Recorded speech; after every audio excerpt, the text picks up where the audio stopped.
Bersama-sama kita hormati Bapak Kiai pimpinan Pondok Pesantren Al-Mubarakah. Mudah-mudahan dipanjangkan umurnya, barakah ilmunya melimpah buat kita semua. Hadir juga bersama kita di tengah kesibukannya Bapak Camat, Bapak Dan Ramil, Bapak Kades, bapak-bapak, ibu-ibu, hadirin hadirat, alim ulama, tokoh masyarakat, tidak dapat saya sebut satu persatu. Insya Allah semuanya dimuliakan Allah subhanahu wa ta'ala. Amin ya rabbal alamin. Semua yang hadir ini pulang dalam keadaan bersih dari dosa-dosa, tapi hutang enggak lunas.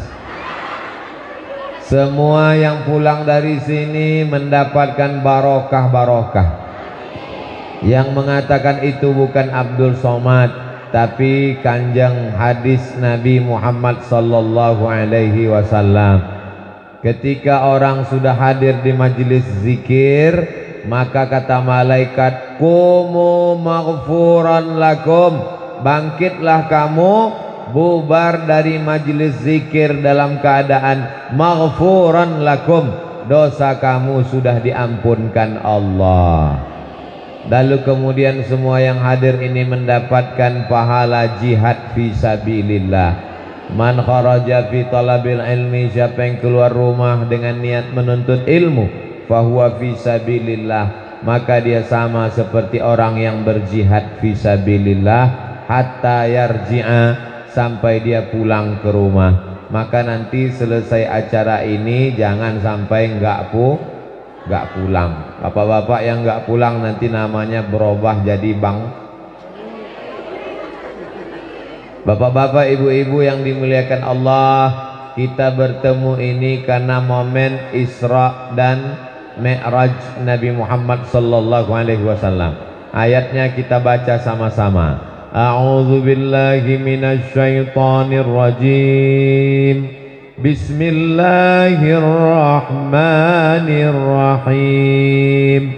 Subhanalladzi asra bi'abdihi layla minal masjidil haram ilal masjidil aqsa alladzi barakna haulah linuriyahu min ayatina.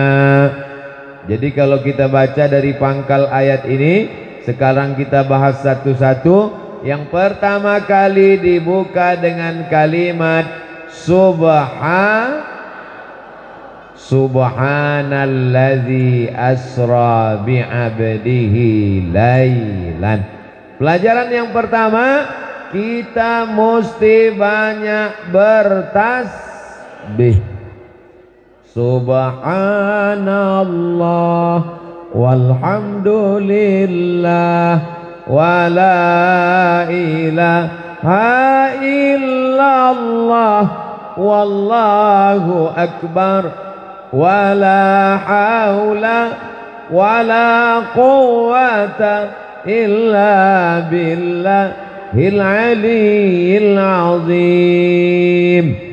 Kalau tetangganya ngajak ngobrol, menceritakan anak orang, suami orang, istri orang, tetangga orang, mertua orang, menantu orang, maka tutup mulut, ajak bertasbih.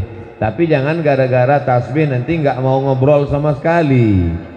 Ustadz Somad lewat mau nanya, "Assalamualaikum ibu." "Waalaikumsalam." "Kumaha ibu damang? Di mana pesantren Al-Mubarakah?" "Subhanallah walhamdulillah wala ilaha illallah wallahu akbar." Ngobrolnya tetap ngobrol. Kalau kebetulan sedang ngobrol, hatinya bertasbih. Subhanallah walhamdulillah wala ilaha illallah wallahu akbar. Tapi kalau kebetulan sedang kosong, daripada cerita nggak tentu arah, menceritakan aib orang, ghibah, namimah, nanti pahala orang jadi hilang pahala sholat duha kita terbang, infak zakat sodakohnya melayang gara-gara cerita aib orang. Maka lidah disibukkan dengan bertasbih. Subhanallah, subhanallah, subhanallah. Tapi tasbih mesti jelas bunyinya. Subhanallah, subhanallah. Ini kadang orang selesai sholat tasbih bunyinya udah nggak jelas. Small.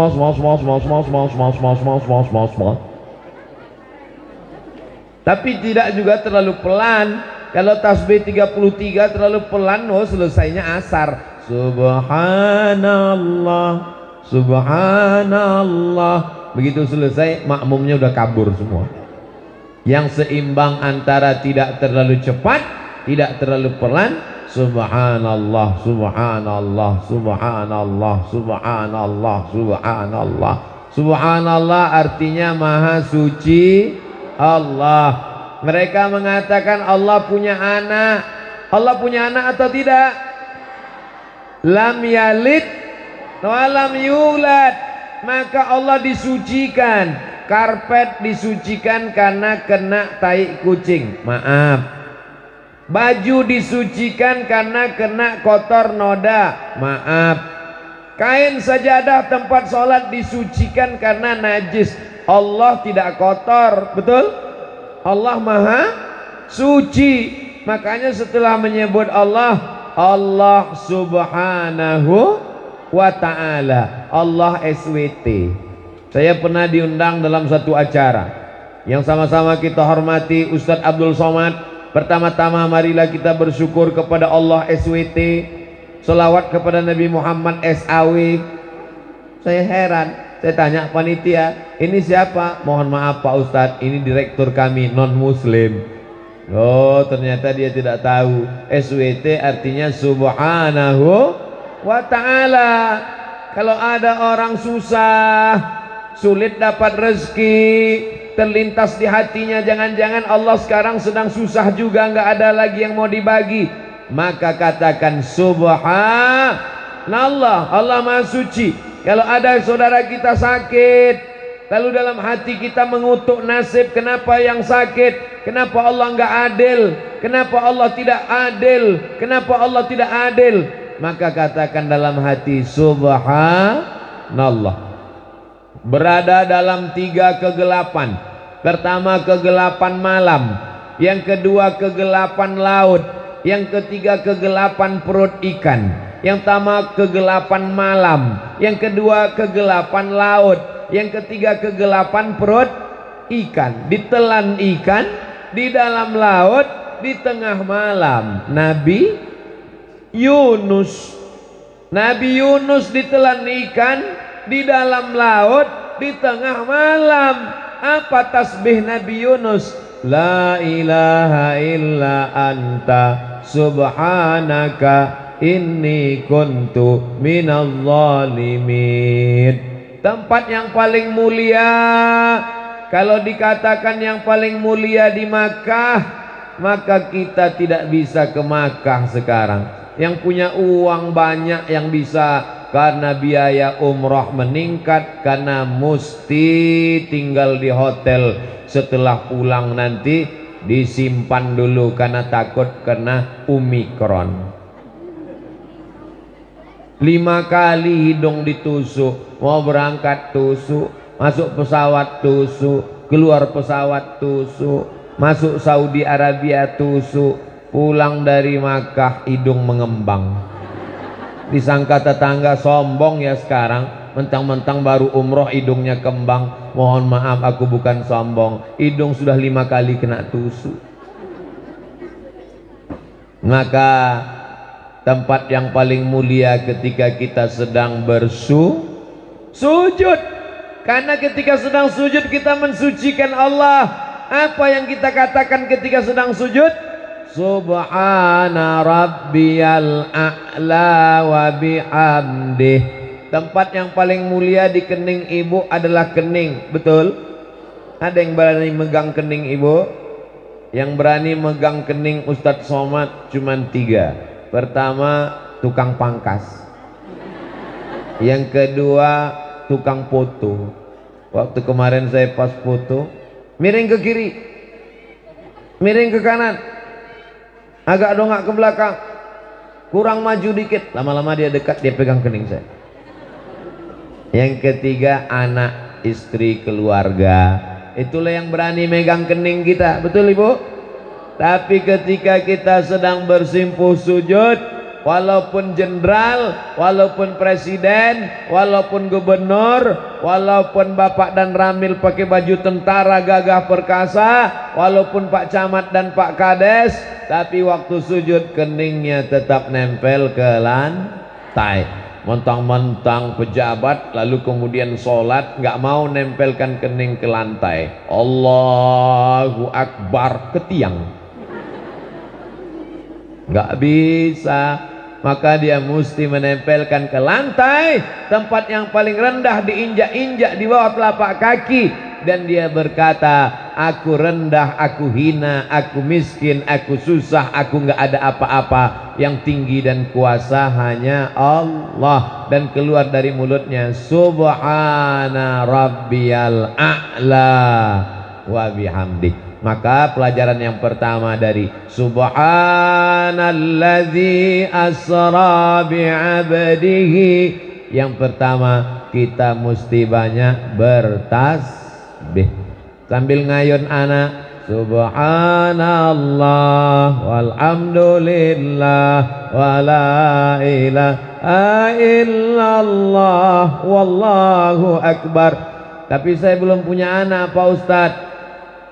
Dengan suaminya duduk-duduk bertasbih, minta kepada Allah supaya dilepaskan dari segala kesulitan. Innama amruhu idza arada syai'an ayaqula lahu kun. Kalimatani, dua kalimat, khafifatani alal lisan, ringan di lidah, saqilatani fil mizan, berat pada timbangan mizan hari kiamat, habibatani ilar rahman, disukai Allah. Kalimatnya singkat, padat, pendek, tapi memberatkan timbangan hari kiamat, yaitu kalimat subhanallah wa bihamdihi subhanallahil azim, subhanallah wa bihamdihi subhanallahil azim. Dan semua makhluk di alam semesta bertasbih ketika kita mendengar petir menggelegar. Kaget, terkejut, takut, cemas, maka yang keluar dari mulut kita adalah subhana may yusabbihu bihir ra'du wa bihamdi. Nanti kalau ada petir menggelegar kelihatan kilat halilintar, maka kita katakan subhana may yusabbihu bihir ra'du wa bihamdi. Ustaz Somad, saya selalu baca doa itu setiap melihat suami saya. Loh, kok ibu ngelihat suaminya baca doa petir? Karena nama suami saya Guntur. Mohon maaf Pak Guntur, jangan tersinggung. Subhana man yusabbihu bihi ra'du wa bihamdi. Ternyata petir juga bertasbih. Ini pohon-pohon kayu yang ada di depan rumah ibu bertasbih. Betul? Emang ibu pernah dengar? Nabi Muhammad SAW mengambil pelepah korma, lalu dia belah dua, dia tusukkan ke makam. Makamnya ada dua, yang satu makam dia tusuk sebelah pelepah korma, yang satu makam lagi dia tusuk sebelah pelepah korma. Sahabat nanya, ma hadza ya Rasulullah, kenapa engkau tusukkan pelepah korma ini ya Rasulullah? Karena ternyata pelepah korma bertasbih, dan tasbihnya turun ke makam. Orang yang ada di dalam makam mendapatkan rahmat dari tasbih, terselamat dari azab kubur. Kubur yang pertama diazab yamsi bin namimah, menceritakan aib orang. Cerita A tentang si B diceritakan oleh si C diadu domba oleh si B, akhirnya si A dengan si B berkelahi.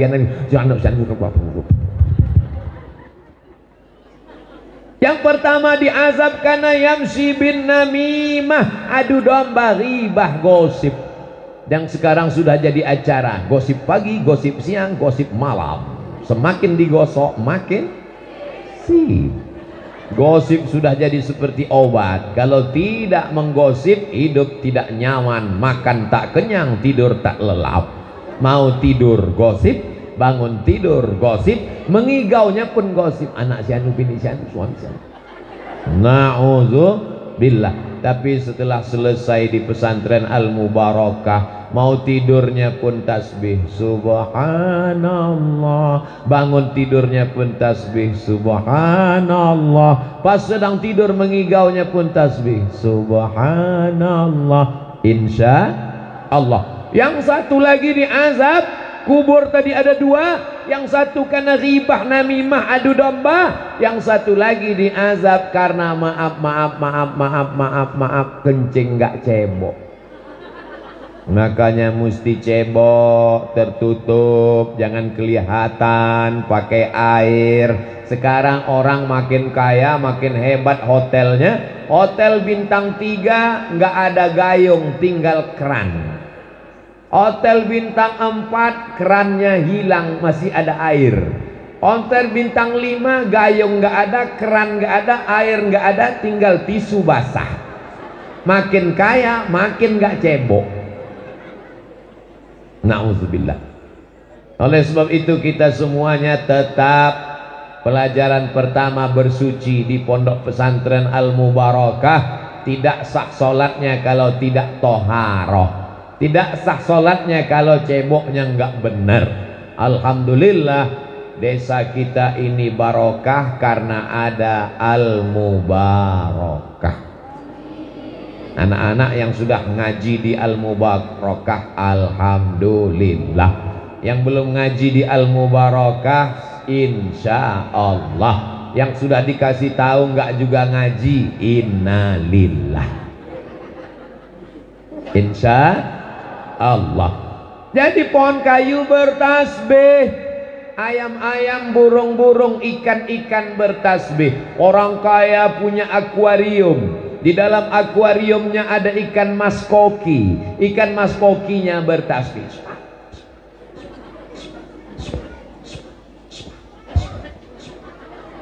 Ustaz Somad tahu dari mana ikan mas koki bertasbih?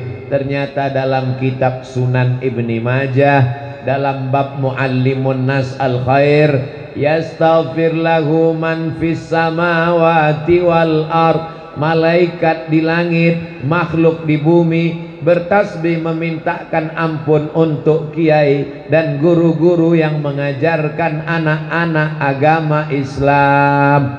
Apa kata ikan mas koki? Ampunkan kiai, ampunkan dosa kiai, ampunkan dosa kiai, ampunkan dosa kiai. Yang punya akuarium orang kaya, uangnya banyak, mobilnya mewah, rumahnya besar, akuariumnya gede, biayanya mahal, tapi yang dapat tasbih dan istighfarnya adalah orang yang mengajarkan agama. Malaikat di langit juga bertasbih. Mana buktinya malaikat bertasbih? Ketika Allah mau menciptakan manusia, wa il qala rabbuka lil malaikati inni ja'ilum fil ardi khalifah. Aku mau menciptakan manusia di atas muka bumi. Lalu kemudian malaikat bertanya, ataj'alu fiha may yufsidu fiha wa yasfikud dima'. Untuk apa kau ciptakan manusia di atas muka bumi? Mereka hanya akan berkelahi, berperang, bersimbah darah. Lalu malaikat berkata, wa nahnu nusabbihu bihamdika wa nuqaddisu lak. Kami bertasbih mensucikanmu ya Allah. Ada nama makhluknya Baitul Ma'mur. Apa namanya? Baitul Ma'mur. Malaikat satu hari tawaf di Baitul Ma'mur 70.000 malaikat. Bacaan tawaf malaikat, subhanallah walhamdulillah wala ilaha illallah wallahu akbar, subhanallah walhamdulillah wala ilaha illallah wallahu akbar. Insya Allah panjang umur sehat badan, kita juga nanti umroh ke Makkah dan kita bacaannya juga sama. Ibu mau berangkat haji, Ibu? Enggak Pak Ustadz, tapi sawah ibu luas, uang ibu banyak, kok nggak mau berangkat haji? Saya belum hafal putaran 1, putaran 2, putaran 3, putaran 4, putaran 5, putaran 6, putaran 7. Nggak usah dihafal, cukup tasbih saja. Putaran 1, subhanallah walhamdulillah wala ilaha illallah wallahu akbar. Andai ada yang berangkat haji mulutnya cuman diam aja, dia pakai selasiban, lalu keliling 7 putaran, hajinya sah apa enggak sah? Sah. Beda sama sholat. Kalau sholat mesti baca Fatihah. La sholata liman lam yaqra' bi Fatihatil kitab. Yang enggak baca Fatihah sholatnya enggak sah. Tapi kalau haji dan umrah, andai mulutnya diam aja tetap sah. Namanya haji diam. Subhanallah walhamdulillah wala ilaha illallah wallahu akbar. Bacaan yang paling mulia malaikat di atas tasbih. Bacaan makhluk yang mulia ketika tawaf di samping Ka'bah tasbih. Bacaan pohon kayu pelepah kurma di atas kubur tasbih. Bacaan petir ketika kita melihatnya tasbih. Semua makhluk bertasbih. Kalau pokok kayu bertasbih jadi mulia, kalau batu-batu planet bertasbih jadi mulia, kalau pelepah kormah bertasbih jadi mulia, kalau malaikat bertasbih jadi mulia. Ada manusia tidak mau bertasbih, maka sesungguhnya dia hanya akan menjadi santapan cacing tanah. Betul.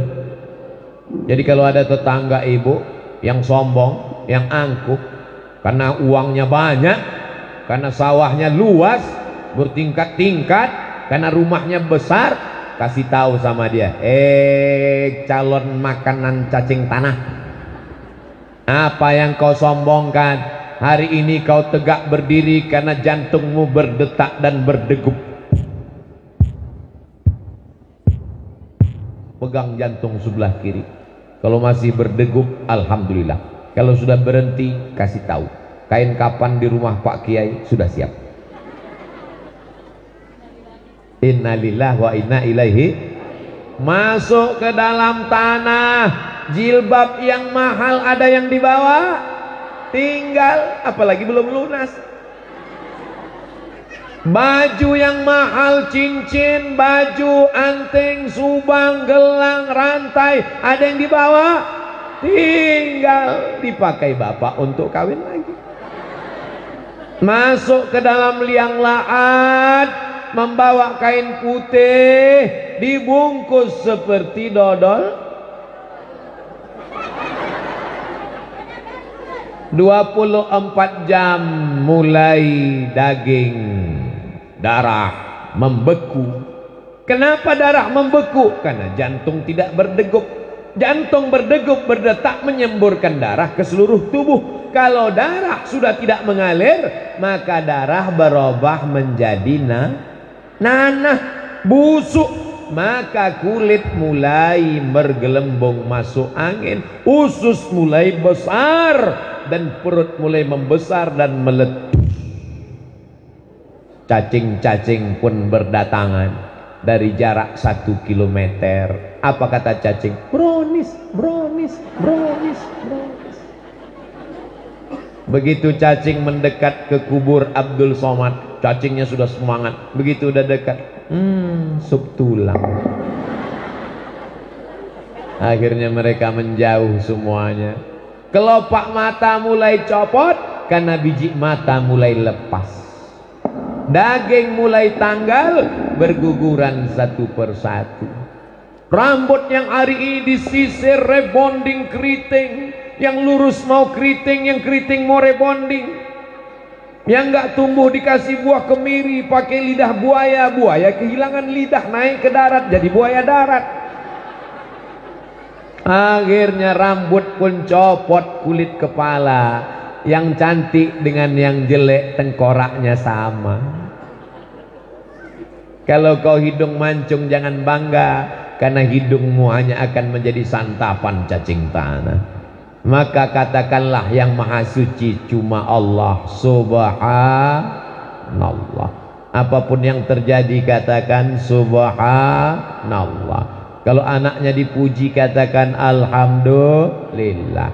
Kalau dunia ini begitu indah katakan subhanallah. Hebat ya.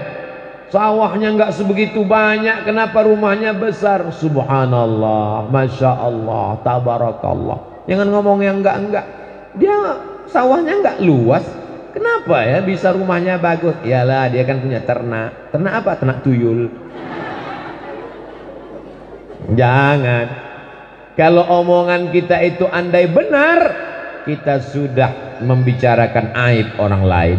Andai pembicaraan kita itu salah, maka kita sudah melakukan dua. Yang pertama ribah, yang kedua fitnah. Maka lebih baik bertasbih. Ibu kok dari tadi diam aja? Panas dalamnya? Enggak. Sariawannya? Enggak.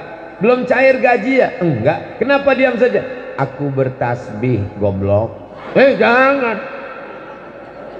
Kita cukup bertasbih dalam hati, tapi jangan bertasbih diceritakan sama orang lain. Cukup antara kita dengan Allah. Ada yang tasbih pakai tasbih 100. Sekarang beli tasbih banyak, tapi digantungkan di kamar. Yang punya mobil tasbihnya digantungkan di mobil. Mobilnya bertasbih. Judul sinetronnya Ketika Mobil Bertasbih. Yang bertasbih itu kita. Ada ibu-ibu nggak mau pakai tasbih, tasbihnya dalam bentuk cincin, dipasang di sini, dipencet-pencet. Ibu punya? Subhanallah. Pelan-pelan. Ini saya lihat ada tuh yang cepat-cepat. 100, 1000. Setelah 1000 langsung dipoto, langsung update status di FB. Alhamdulillah udah 1000 pagi ini. Riya. Cukup antara kita dengan Allah. Bertasbih. Ini pelajaran yang pertama. Subhanalladzi asra